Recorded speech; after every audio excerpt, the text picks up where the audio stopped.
Tunde was the kind of boy who blended into the background of Lagos' bustling secondary school life. While other boys cracked jokes in the corridors or showed off their football skills on the dusty school field, Tunde kept to himself, his head often buried in books. He wasn't unpopular. People respected his intelligence, but he was invisible in the way quiet people often are. Teachers praised his essays, but classmates barely noticed when he entered or left a room. Yet, there was one person he noticed all too well: Aisha. She wasn't the loudest girl in school, nor the most fashionable, but there was something magnetic about her. The way she tied her scarf neatly each morning, her laughter during break time, and her kindness when she helped weaker students with assignments made her stand out to him. Tunde admired her from afar, his feelings bottled up inside him, with no courage to speak. He would watch her during assembly and then scold himself silently. "She doesn't even know I exist." But everything changed one Wednesday afternoon when, in a burst of nervous courage, Tunde scribbled a short note on a torn sheet of paper. "Your smile makes the world lighter." With trembling hands, he slipped it into Aisha's locker when no one was watching. The next morning, Tunde's heart pounded as he watched Aisha approach her locker. His palms were sweaty, and he pretended to rummage through his bag near the window while sneaking glances at her. She opened the locker, books in hand, and the small folded paper fluttered out. Aisha bent to pick it up, curious. Her brows furrowed slightly before she unfolded it. Her eyes scanned the words. For a moment, her lips curved into the faintest smile. She looked around quickly, as though expecting someone to be watching. Nobody was. She slipped the note into her notebook and carried on with her day. To Tunde, that small smile was everything. His chest felt like it might burst. It didn't matter that she didn't know who wrote it. What mattered was that she had smiled because of him. That night, lying on his bed in the small room he shared with his younger brother, Tunde couldn't stop thinking, "What if I write another one?" By the following week, the notes had become a ritual. Every 2 or 3 days, Tunde would write something new. Sometimes a line of poetry he copied from his literature book, sometimes a clumsy sentence from his own heart.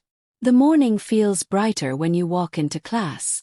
You make people kinder just by being you." Each note was carefully folded and slipped into her locker when no one was looking. Aisha began to notice the pattern. First she thought it was a prank. But the notes were too gentle, too thoughtful to be a joke. They felt sincere. She showed one to her best friend Miriam, who giggled endlessly. "You have a secret admirer. Who could it be? Maybe one of these 3 boys." Aisha shushed her quickly, not wanting rumors to spread, but secretly she was intrigued. Tunde meanwhile grew bolder. His notes became longer, more personal. Though he never signed them, his words carried the weight of someone who truly saw her. And slowly, Aisha found herself looking forward to opening her locker each morning. Aisha couldn't stop wondering who the mystery writer was. Was it Bolaji, the confident football captain? Or perhaps Chaik, the popular joker of the class? The handwriting was neat but not overly fancy, giving no clue. She studied the notes carefully during lunch breaks, her mind swirling with guesses. One evening at home, Aisha sat by her window and reread all the notes she had collected. Each one felt like a small treasure. She found herself smiling without realizing it. For the first time, she started noticing the quiet people around her more. Maybe it wasn't one of the popular boys. Maybe it was someone who watched her silently, someone she had overlooked. Her heart began to race at the thought. She had never been in love before, never even thought of it seriously. But whoever this secret admirer was, he made her feel seen. And that mattered more than anything. Tunde's happiness was always followed by fear. What if she discovered it was him? Would she laugh? Would she tell her friends? The thought of embarrassment made him sick to his stomach. So he remained in the shadows, watching from a distance. But there were moments when his heart betrayed him. Once in English class, Aisha dropped her pen, and Tunde picked it up before anyone else could. She looked at him, smiled softly and said, "Thank you." It was such a simple thing, Yet Tunde spent the rest of the day replaying that smile in his mind. At night, however, his brother mocked him for staring at the ceiling instead of sleeping. "Are you daydreaming about one of your classmates again?" Tunde flushed and said nothing.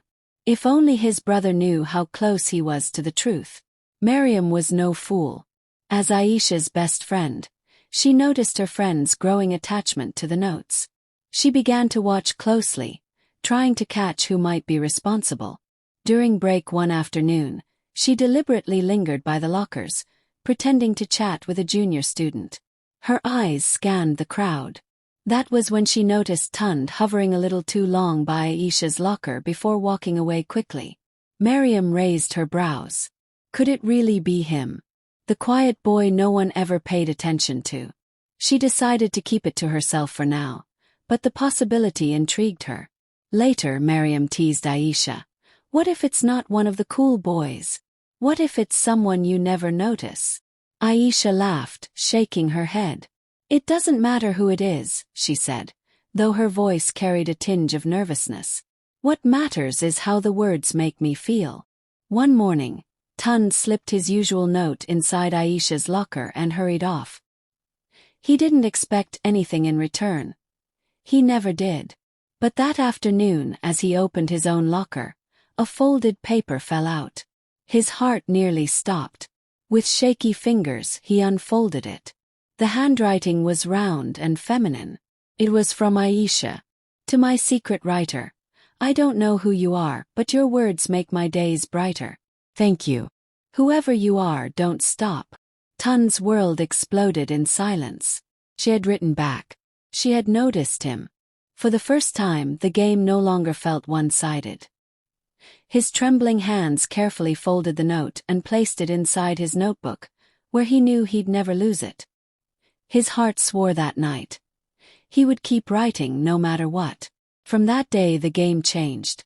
Aisha began slipping short replies into her locker, hoping her admirer would find them. Sometimes they were simple. "You write beautifully." Other times they were playful. "You always write about my smile. Do you ever notice anything else?" Tunde lived for those words.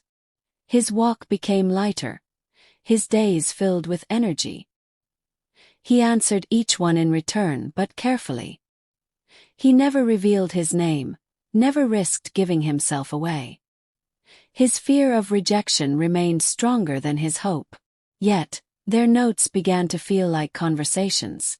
For the first time in his life, Tunde felt seen. One Friday, Tunde was slipping another note into Aisha's locker when he heard footsteps. He panicked, shoving the paper inside just as Bolaji, the football captain, appeared. Bolaji raised an eyebrow. "What are you doing there, Tunde?" Tunde stammered, his throat dry. Nothing. Just looking for my book." Bolaji gave him a suspicious glance but didn't press further. Still, the incident shook Tunde. If someone caught him, the mystery would be over, and Aisha might think he was sneaky. That evening he almost decided to stop. But when he remembered Aisha's last note, "Don't stop writing," he knew he couldn't. Miriam's curiosity finally got the better of her. She whispered to a few classmates that Aisha had a secret admirer, and within days the whole school was buzzing. Girls crowded around Aisha at break time, demanding to know who it was. Boys teased her endlessly. Aisha, embarrassed, denied knowing. She kept the notes hidden in her bag, unwilling to expose something so precious. But the rumors didn't die down. In fact, they grew. Some students guessed Bolaji, others thought it was a teacher's son. Aisha laughed them off, but secretly, she began to hope her mystery writer might one day reveal himself. For Tunde, the whispers were terrifying.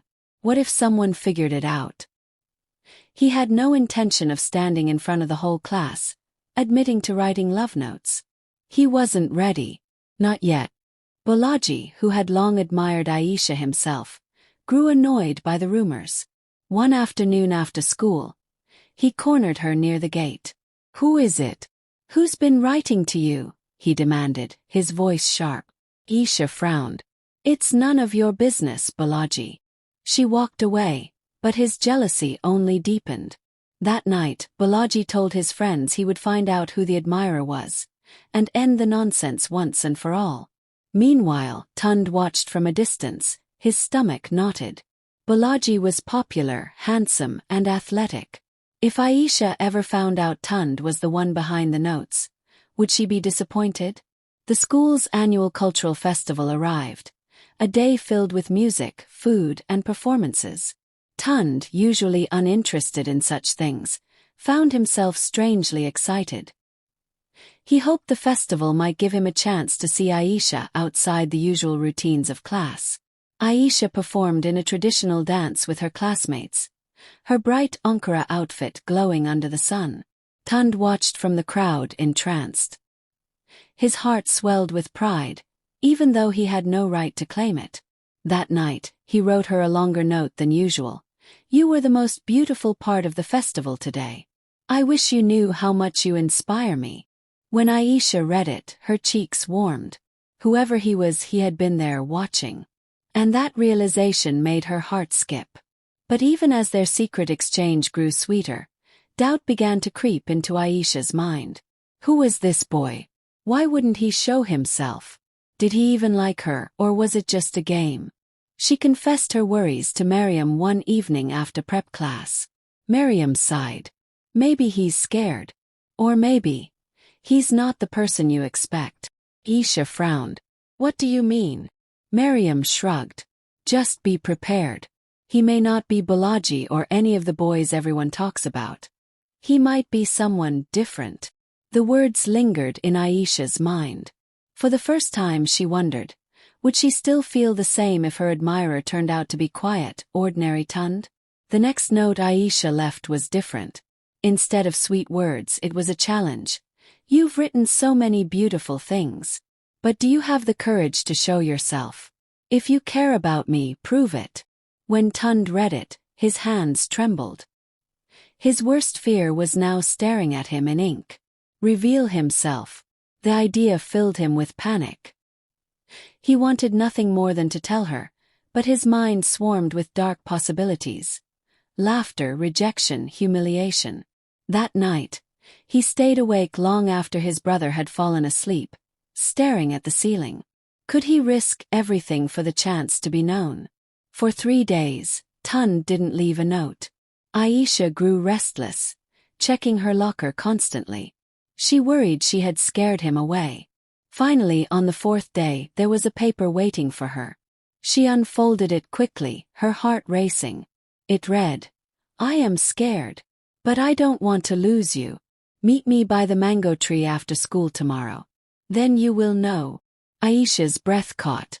After weeks of mystery, she was finally going to meet him. She clutched the note to her chest, her heart pounding with both excitement and fear. Who would be waiting for her beneath that mango tree? The schoolyard was unusually quiet as the last students trickled out after classes. Aisha's heart raced as she walked toward the old mango tree near the back fence. Her palms were sweaty, and she kept clutching the note like a lifeline. What if it's not who I hope? She wondered. Under the tree she saw him.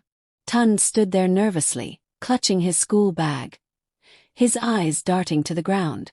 When she approached, he raised his head slightly, and their eyes met. For a moment, silence stretched between them. Then, in a trembling voice, he said, "It's me. I'm the one who's been writing the notes." Aisha blinked, stunned. Of all the boys she had imagined, Tunde hadn't been one. He was quiet, always blending into the background. Not bold like Bolaji, not funny like Chaik, just an. Her first instinct was disbelief. But then she remembered the words in the letters, the gentleness, the honesty. And suddenly it all made sense.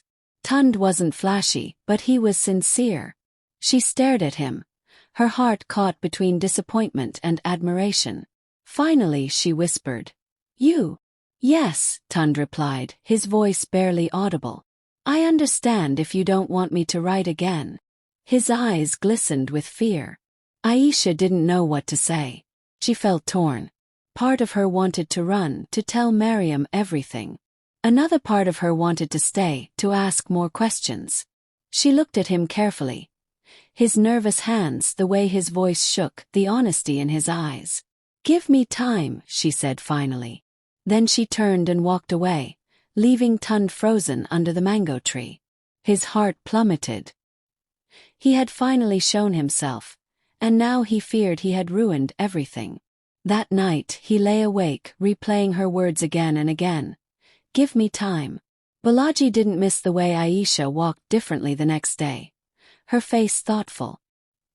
He suspected she had discovered who the admirer was. Fueled by jealousy, he began asking questions. When one of his friends mentioned seeing Tunde by the lockers too often, Bolaji smirked. "So it's him," he muttered. That afternoon, Bolaji confronted Tunde near the basketball court. "Stay away from Aisha," he growled, shoving him lightly against the wall. "She deserves better than a nobody like you." Tunde's chest tightened, but he said nothing. Bolaji's words sank deep, planting seeds of doubt that Tunde couldn't shake. Tunde stopped writing notes altogether. Each time he picked up his pen, Bolaji's sneer echoed in his mind. "She deserves better than you." His grades began to slip. His usually neat uniform became untidy, and his smile disappeared. Aisha noticed. She watched him quietly in class, realizing how much courage it must have taken for him to reveal himself. The words from his notes replayed in her mind, gentle, thoughtful, and real. Could she ignore that simply because he wasn't who others expected? One afternoon, Aisha gathered her courage. She slipped a note into Tunde's locker, the first time she had ever done so without his prompting. When he opened it, his hands shook. It read, "I don't care what anyone thinks. I liked your words and I like you. Don't stop being yourself." Tunde's eyes filled with tears. He folded the note carefully, pressing it against his chest. For the first time since Bolaji's threat, he felt hope again. That evening, he wrote her the longest letter yet, pouring out everything he had been too scared to say aloud. But word spread quickly. Someone had seen Aisha slip the note into Tunde's locker. By the next morning, the whole school was buzzing again. Whispered rumors filled the hallways. "Aisha likes Tunde. How could she? Of all the boys, him." Bolaji was furious. He confronted Aisha directly. "You can't be serious. You'd choose Tunde over me." His voice thundered in the corridor, drawing a crowd. Aisha stood tall, her face firm. "Yes, Bolaji. Choose him. Because he sees me, not just what everyone else sees." The corridor fell silent. For the first time, Tunde realized Aisha wasn't just protecting him. She was choosing him. When Aisha got home that day, she knew the rumors would reach her parents eventually. Lagos neighborhoods thrived on gossip, and parents always heard. That evening, while she helped her mother with dinner, her mother said quietly, "People are talking. They say you're interested in some boy at school. Is it true?" Aisha hesitated, then nodded. "Yes, Mama. His name is Tunde. Is different. Kind." Her mother gave her a long look, half stern, half curious. "Be careful, Aisha. School is for books, not boys." Still, she didn't forbid her. Aisha exhaled slowly, relieved. At least her mother didn't dismiss her feelings outright. Meanwhile, Tunde's father had lost his job at the local transport company. The atmosphere at home grew heavy, arguments filling the night. Tunde tried to focus on school, but worry gnawed at him. Sometimes he skipped lunch to save money. When Aisha noticed, she offered to share her food during break. At first, Tunde refused, embarrassed. But her gentle insistence broke through his pride. "We're friends now," she said with a smile. "Friends help each other." That simple act of kindness gave him strength he didn't know he had. For once, he didn't feel so alone. WAC exams loomed, and the entire school shifted into panic mode. Extra lessons, late-night cramming, and endless practice papers filled their days. For Tunde, it was overwhelming. For Aisha, it was a chance to prove herself to her parents. Yet, in the midst of the pressure, they found moments of light. Aisha would slip him encouraging notes before exams. "You've got this. He would respond with small doodles of victory cups and stars. Their secret exchange, once about love, became about support. And in those stressful weeks, that support was everything. Bolaji wasn't done. On the morning of their literature exam, he approached Tunde. "Listen," he sneered. "You may have fooled her for now, but you'll never be enough. Aisha deserves someone who can give her the world, not a boy who can barely feed himself." For the first time, Tunde didn't shrink. He met Bolaji's glare head-on. "Maybe I don't have much now, but I have something you don't, respect for her. And that's enough." Bolaji's jaw tightened, but he had no response. For once, Tunde walked away with his head high. Weeks later, the results were posted on the notice board. Students crowded around, pushing and shouting, desperate to see their names. Tunde's hands shook as he scanned the list. When he found his name, he nearly cried. He had passed, and not just passed but excelled. Aisha grabbed his arm, beaming. "You did it," she whispered. Her own results were equally strong. Together they stood in the crowd, the weight of months of struggle finally lifting. For the first time, Tunde felt like more than just the quiet boy in the corner. He felt capable.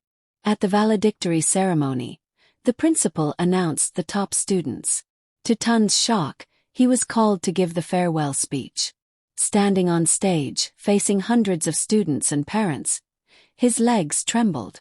But then his eyes found Aisha in the crowd. She smiled, nodding as if to say, "You can do this." Tunde cleared his throat and began. His voice shook at first but grew stronger. He spoke about perseverance, about kindness, about unseen people finding their place. By the end, the hall erupted in applause. For once, Tunde wasn't invisible. That night, as Tunde sat with his family, his father placed a hand on his shoulder. "You've made us proud, son. Even in hard times you kept going." His father's voice cracked, and for Tunde it meant everything. Later Aisha called. "I knew you had it in you," she said softly.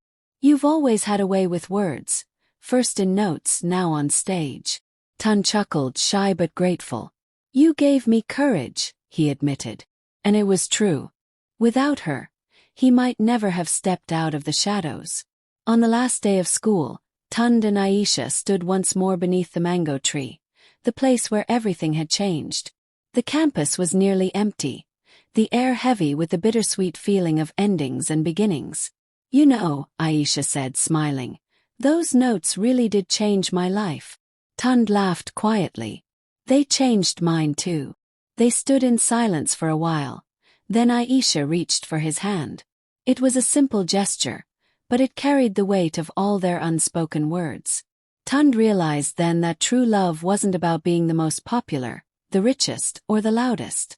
It was about being seen, truly seen, and accepted for who you were. For the first time in his life he felt whole. And as the sun set over Lagos, he knew this was only the beginning.